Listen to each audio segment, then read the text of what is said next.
Quando eu nasci, meu pai e minha mãe já usavam óculos.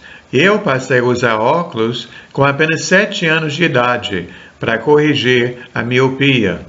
Mais tarde, passei a usar lente de contato. E agora eu uso a lente para ver de longe e óculos para leitura. A Bíblia chama as pessoas que não seguem a Deus de cegos, porque elas não enxergam a verdade e acabam errando o caminho. Vamos examinar uma passagem que fala sobre a miopia ou a cegueira espiritual em 1 Pedro, capítulo 1, do 3 em diante. Se quiser pegar na sua Bíblia, é a segunda carta de Pedro, capítulo 1, do versículo 3 ao 7. A Bíblia diz: seu divino poder nos deu tudo de que necessitamos para a vida e para a piedade, por meio do pleno conhecimento daquele que nos chamou para a sua própria glória e virtude. Dessa maneira, ele nos deu as suas grandiosas e preciosas promessas, para que, por elas, vocês se tornassem praticantes da natureza divina e fugissem da corrupção que há no mundo, causada pela cobiça. Por isso mesmo, empenham-se para acrescentar à sua fé a virtude, o conhecimento, ao conhecimento, domínio próprio, e ao domínio próprio, a perseverança, a perseverança, a piedade, a fraternidade, e a fraternidade, o amor. Porque se essas qualidades existirem e estiverem crescendo em sua vida, elas impedirão que vocês, no pleno conhecimento de nosso Senhor Jesus Cristo, sejam inoperantes e improdutivos. Todavia, se alguém não as tem, está cego, só vê o que está perto, esquecendo-se da purificação de seus antigos pecados. Portanto, irmãos, empenhem-se ainda mais para consolidar o chamado e a eleição de vocês, pois, se agirem desta forma, jamais tropeçarão. E assim vocês estarão ricamente providos quando entrarem no reino eterno de nosso Senhor e Salvador, Jesus Cristo. Graças a Deus por você. Você que está buscando a Deus e ouvindo a palavra de Deus, isso é ótimo, mas talvez não seja o suficiente. Infelizmente, é possível ser um irmão inoperante ou uma irmã improdutiva. Existem irmãos cegos, porque só enxergam de perto. Essa passagem diz que estas pessoas só enxergam de perto, pois se esqueceram do passado. Esqueceram do grande sacrifício de Cristo e tudo que Cristo fez para nos salvar. Esqueceram que estavam nas trevas quando Cristo os resgatou. Esquecem também que estariam totalmente perdidos se não fosse a grande misericórdia de Jesus Cristo. O discípulo de Jesus não pode ficar acomodado pensando que já carimbou o passaporte para os céus e que agora não precisa mais fazer nada. A fé sem obras está morta. Um batismo sem arrependimento e uma vida nova é apenas um banho, sem valor algum. Mas hoje, gostaria de falar sobre um outro tipo de miopia. Eu acredito que tem irmãos que lembram do passado, mas que não estão olhando para frente, que não estão olhando para o futuro. Parece que tem irmãos que só enxergam o que está perto e não veem as pessoas que estão perecendo sem Cristo. Em João capítulo 4, versículo 35, Jesus disse aos 12: abram os olhos e vejam os campos, eles estão maduros para a colheita. O problema é que é muito fácil a gente se acostumar com o nosso dia a dia, nossa realidade. Gostamos da nossa igreja, nossos irmãos, nossa família. Tá bom. O que falta? Mas, irmãos, você e eu precisamos de uma visão espiritual. Precisamos de um coração como o coração de Deus, aquele coração de mãe. Nosso Deus ama a todos e deseja salvar a todos. Em 1 Timóteo, capítulo 2, versículo 4, a Bíblia nos diz que nosso Deus é nosso Salvador e Ele deseja que todos os homens sejam salvos e cheguem ao conhecimento da verdade.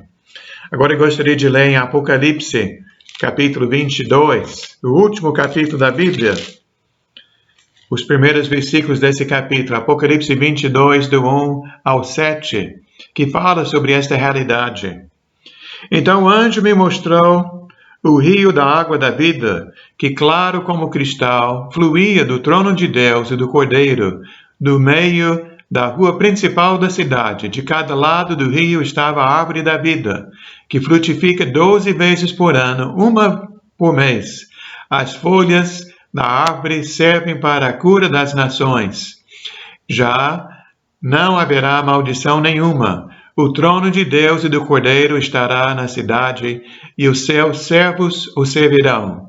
Eles verão a sua face, e seu nome estará em suas testas. Não haverá mais noite, eles não precisarão da luz de candeia, nem da luz do sol, pois o Senhor Deus os iluminará, e eles reinarão para todo sempre.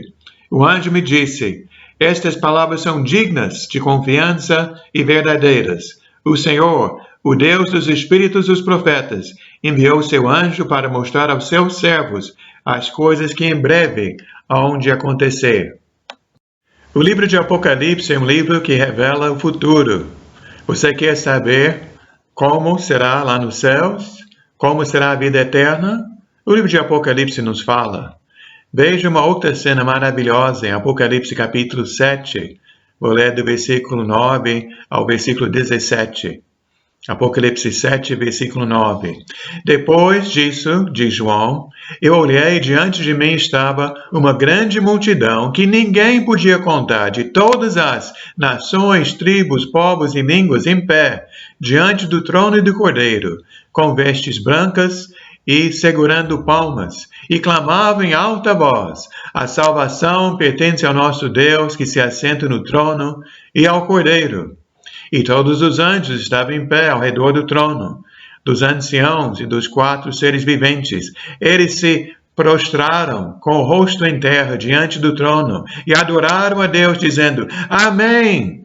Louvor e glória, sabedoria, ação de graças, honra, poder e força sejam ao nosso Deus para todos sempre. Amém.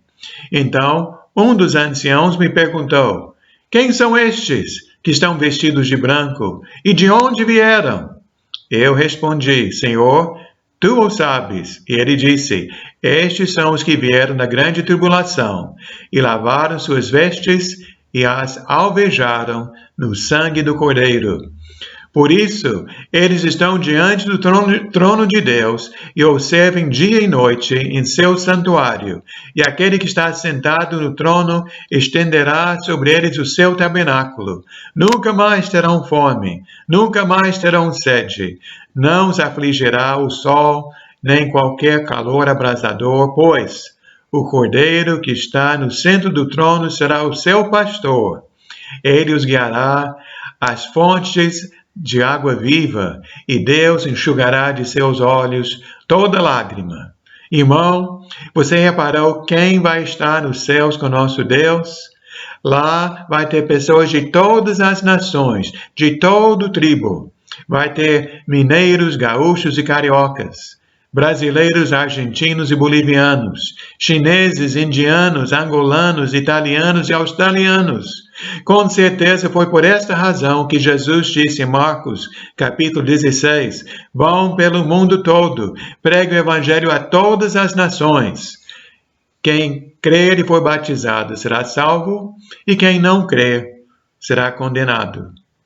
Foi por esse motivo, em 1980, 40 anos atrás, eu e minha esposa pegamos nosso filho, que estava com 11 meses de idade, alguns objetos pessoais, saímos lá do Texas e viemos para cá, para uma terra estranha, a terra do Guaraná e farofa. Não foi fácil aprender outro idioma, o sotaque ainda me persegue, não é? E não foi fácil tentar aprender costumes diferentes. Muito mais difícil foi morar longe de nossos pais, amigos e irmãos, criar nossos filhos longe de seus avós. E você acha que nós tomamos a decisão certa? Valeu a pena o esforço e sacrifício? Nós deixamos nosso lar no Texas porque nosso Deus nos deu uma visão mais ampla. Deus nos mostrou que Ele deseja salvar todas as pessoas, não apenas os texanos e os americanos. A Igreja de Cristo Jesus é uma igreja mundial. Meus irmãos, todos nós temos uma missão de amar, servir e salvar os cariocas e o mundo. Não há dúvida que nosso inimigo esteja trabalhando em nosso meio, trazendo a cegueira e a miopia. É o diabo quem nos diz que está tudo bem. Ele nos diz que podemos ofertar a Deus aquele dinheiro que sobra. Ele diz que não adianta falar de Cristo, pois ninguém está interessado.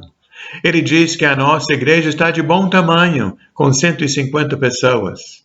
Ele diz que nós não devemos ser fanáticos e viver pensando em Cristo e o Evangelho. Graças a Deus, minha irmã, meu irmão, que alguém teve o desejo de falar com você. E graças a Deus que existe uma congregação da Igreja de Cristo em Jacarepaguá.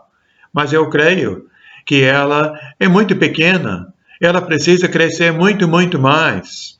Muitos estão morrendo todos os dias sem Cristo. Nosso prédio na Avenida Nelson Cardoso é muito pequeno diante do número de pessoas que precisam conhecer a salvação que só existe em Cristo Jesus. E eu pergunto a você hoje, qual é seu sonho? Qual é a sua visão? O que você imagina para a nossa congregação e para a sua própria vida?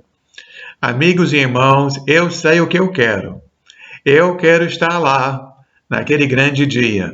Eu quero fazer parte da grande multidão que ninguém pode contar, de todas as nações, tribos, povos e línguas, todos em pé diante do trono e do Cordeiro, vestidos de branco, segurando uma palma na minha mão. Eu quero estar lá com a minha esposa, com meus filhos, com todos vocês, todos gritando bem alto: a salvação pertence ao nosso Deus, que se assenta no trono e ao Cordeiro. A salvação pertence ao nosso Deus, que se assenta no trono e ao Cordeiro. A salvação pertence ao nosso Deus, que se assenta no trono e ao Cordeiro. Naquele dia, eu quero olhar para aquela grande multidão e ver os rostos de pessoas amadas, que ouviram a boa nova da salvação em Cristo, por meio da minha boca. Será que pode existir algo melhor do que isto? Eu acho muito triste que muitas pessoas, e até alguns irmãos em Cristo, se contentam com muito pouco. Ficam contentes quando conseguem um bom emprego, ou conseguem comprar um carro novo. Se divertem com festas de shows e farras e honras e outras coisas mais. Pena que estas pessoas são cegas e sofrem com a miopia. Esquecem do maior acontecimento de todos os tempos, a morte e a ressurreição de Cristo Jesus. Já há vários anos estou procurando uma palavra em português, mas parece que essa palavra não existe. Em inglês, eu posso falar assim: Our God is the greatest lover who ever lived, who ever existed. Mas como posso falar que Deus é aquele que ama mais do que todo mundo? Vou falar que Deus é o maior amador, é o maior amante, o melhor amista ou um bom ameiro? Não encontrei a palavra. Mas com ou sem a palavra certa, o fato permanece.